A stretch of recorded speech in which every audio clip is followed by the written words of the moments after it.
Joining me today is the co-host of Speak for Yourself on Fox Sports 1 and a man who has no problem speaking for himself. Jason Whitlock, welcome to the Rubin Report. Glad to be here. I've wanted to be here. Big fan of yours, Dave. Love what you're doing. Thanks. Well, I feel the same way. We had a strange interaction on DMs on Twitter where I invited you on the show, not understanding that you actually do live in LA. You were here. We could have had you months ago. But your timing is good because at the top of the show, I was talking about people getting in trouble for speech. And this is something you've consistently managed to do. Yeah, I think anybody that, particularly now, previously it used to be celebrated in the media, but now it's pretty much derided. Anytime you say anything that doesn't go along with groupthink, people over social media get irate. And I've seen my entire industry. I'm someone that still considers myself a journalist, although I'm doing broadcasting now. But I was a big fan. I grew up idolizing Mike Royko at the Chicago Tribune.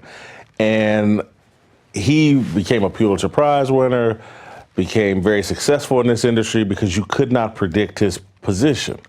And he just came across as honest and fair. And whether you liked him or not as a position, it came from a real place.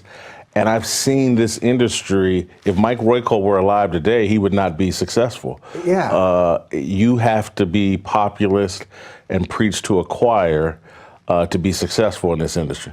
Isn't that kind of crazy considering that you're in the sports industry? Now, I know you talk a lot about politics, and we're going to get into a lot of your opinions on things, but you're in the sports biz, which you should be allowed to say what you want because it's not like you're dealing with abortion on a day-to-day basis or gun control or things, although a lot of these things have now seeped into the sport conversation. But when you started this, did you ever think that you were going to end up stuck in this place of, you're never afraid to say what you think, but stuck in this place where that would be an issue even? I'm totally shocked because, again, my goal getting in this business was, I want to be the Mike Royko of sports. And I just thought, well, that'll be great. And that'll make me popular, and people will respect the fact that my positions are unpredictable or they're not tied to an agenda.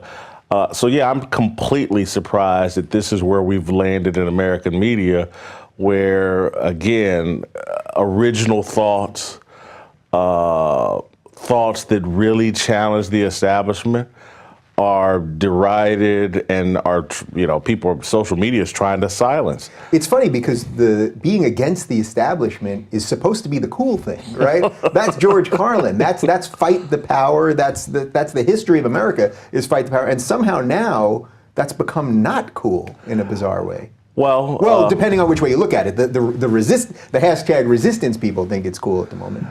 Yeah, but I don't know if that's actually the power. Right, and here's what will get me in trouble. The resistance movement is actually an establishment movement. And they think they're being anti-establishment, but Donald Trump is not the establishment. Yeah, so that's what I was getting at. Yeah, he is actually burning down the establishment and the entire, and again, this isn't me caping up for Trump, but the entire resistance movement is actually the establishment fighting back against people that are trying to tear down the establishment. Yeah, so let's unpack that a little bit for the people that don't get it, because I feel the same way, that he's not, yes, he's the president, but he's not the full establishment when you talk about the media and Hollywood and the groupthink, the things that we're allowed to say. That's really the power. He's the one that's taken the hatchet to that, right? Again, whether you support him or not. Without question. And the other thing, to label Donald Trump as any type of classic conservative is preposterous. He's not a conservative. He's a blowhard that was a good TV personality, a successful TV person, and obviously a successful real estate person, but mostly a blowhard.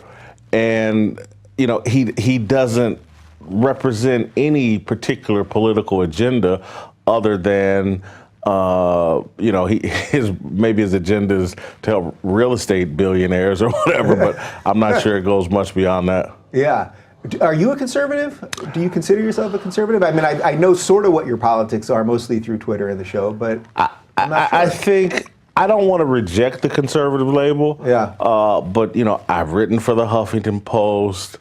I'm anti-guns. I think the Second Amendment is a farce in 2017. So you would scrap it all together? Yeah, the Second Amendment's a joke. Really? In my view, I think that,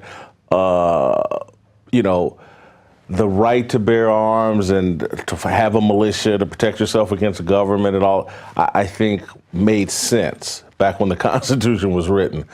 But unless we're all going to have access to drones, we really can't protect ourselves against the government. Yeah, none. I don't have any stealth bombers, anything. But how do you reconcile that as someone that obviously has a healthy distrust of power?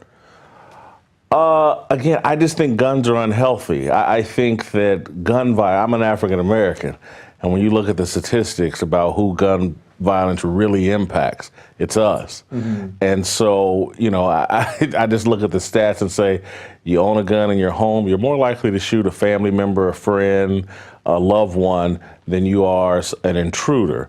And again, I get why people like to hunt.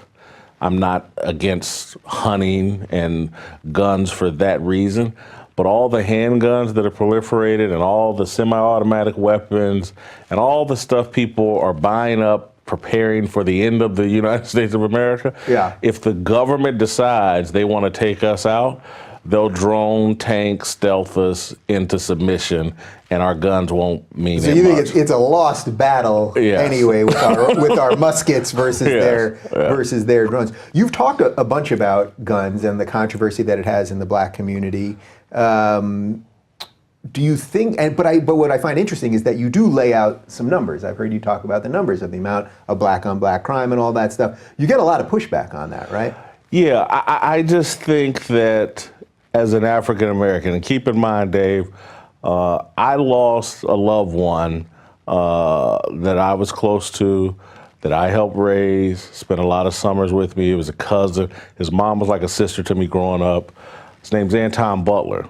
He was killed, in me and my family's view, because of police misconduct. He was tasered to death in the rain, unarmed. And so, and again, the police have a different narrative, and you can go look it up. This happened in Indianapolis in 2012. Okay. I've been touched by police misconduct, paid for the funeral, shed the tears, but I don't believe my cousin got in that position because the police are out just to do indiscriminate harm to black people. I believe he got in that position because of America's drug war and mass incarceration policy, and he was a felon through his involvement with drugs. And that vulnerability of being a felon who had done time put him in a place where he could be subject to police misconduct. But is police misconduct our real issue as African Americans? No, it's not. The government is already highly motivated to stop police misconduct because it's highly expensive. When the police kill someone, harm someone, there are lawsuits and there are settlements with the families. And the government does not want to do that. What the government wants done is for poor people, regardless of color, but poor people escorted politely to jail. If you escort them politely to jail, you can turn a buck on them. You can make a profit. The prison industrial complex can eat off of politely escorting people to prison. Mm-hmm. They don't want the police, and there's all kinds of things set up to prevent the police from harming people, and they do it very rarely. Social media has convinced us that that police are just randomly out killing people, and it's just not true. So I saw a video that you did about the social media component of this, that it confuses what the actual stats are, what the actual issues are, things like that. You call them cyberhumans? Cyberhumans, yeah. Cyberhumans. So tell me a little bit about cyberhumans, because I talk about this idea a lot too, that online thing is starting to leak into the real world. It's not leaked, it's there. It's there. The media, we're addicted to social media. We're addicted to Twitter. If you go look at the stats, the overwhelming majority of Americans have nothing to do with Twitter. Nothing. It's not a representation of what people actually think in American society. The media over-indexes, celebrities over-index, athletes, people that are trying to build brands, and people that are attracted to people that are trying to build brands are the people that are on social media.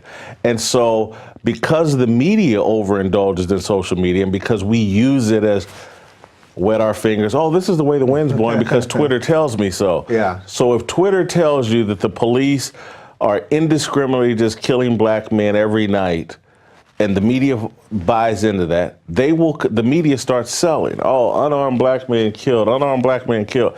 And they'll never address the hundreds and thousands of killings that poor people and poor people of color and black people are doing to themselves every day. That never gets addressed. There's no Twitter feed that's popular that's out there telling you who's getting shot in Chicago every night, every weekend.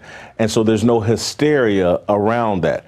They created a hysteria around when the police make mistakes and or do something evil, which is very rare. Trust me, policemen don't want to go to jail. Yeah. Not a good experience for them. Policemen don't want to be the targets of the vitriol that goes along with killing anybody. Now, are there some bad cops? Absolutely. Yeah. But what is our problem as African Americans? It's the gun violence we do to ourselves. That's what's taking us out and having a real impact. And that's what has our communities living in fear. I say this all the time. My dad was as black a human being as you could possibly be. He could afford to live wherever he wanted. He built a new house in the ghetto because he liked being around black people. He had a business that he ran in the ghetto because he liked dealing with black people. When he put alarms on his business, when he put bars on his business, when he put an alarm on his home, when he carried a 38 every day that I knew him, it wasn't because he was like, Jason, man, these police are out to get me. They may break into my home. They may break into my right, that wasn't it. Yeah. He was worried about the people in his neighborhood and the fear. And again, the guy loved black people. Yeah. But the reality of what's going on in our communities, there's not a pervasive fear of the police. There's a pervasive fear of ourselves. There's so many interesting layers to that because just 10 minutes ago we were discussing gun control. Now you're describing how your dad had a 38. And it wasn't, he wasn't using it to stop the government from coming to get him. It was to protect his own property and family and all that stuff. So is it just a gun issue? So I've had a few people on here that have talked about how the policies, often of the Democrats, have left the black community with these sort of scraps that have sort of kept them in that position. Do you basically prescribe to that? I think that, yes, I do prescribe to that. This far left progressive ideology, I think, is a shell game. It's a trick. It's a mirage. We tell you we're for black people, and we again, I wrote in the Wall Street Journal this week about President Clinton was an expert at making black people feel he felt their pain. Mm-hmm. And he was an expert at creating policies that intensify that pain.